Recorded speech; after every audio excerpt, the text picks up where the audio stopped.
Hello everyone! Ay, ang taas ng boses ko. Magandang araw! So ngayon nga ay linggo na at ito ang inyong mami sis ay ready ng simula ng araw niya. Bali na simulan ko na nga pala talaga dahil bumangon na ako, pinuyod ko ang buhok ko pero hindi pa ako nagsipilyo or nag-toothbrush ha. Bali ang ginawa ko nga pala ay dahil sa dami ng aking labahan namin at ng mga bata ay kagabi pa nga lang ay pinagtitiisan ko nang makita ang punong-puno at nag-uumapaw na laundry basket namin. Ay sinegregate ko na pagkagising ko ng umaga ang aking mga labahan at pati ng mga bata.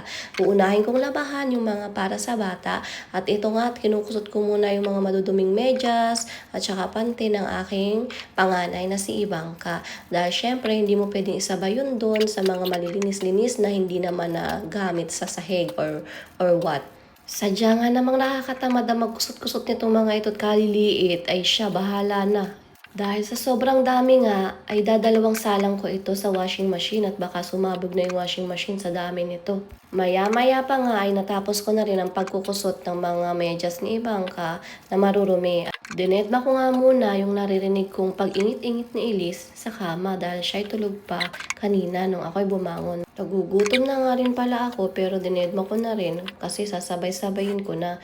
Ayan na nga at natapos ko ng labahan at segregate, inilagay ko na sa basket at ayan, boyla, isasalang ko na siya sa washing machine. O tara, sasama pa ba kayo? Sige na, bye! Thank you.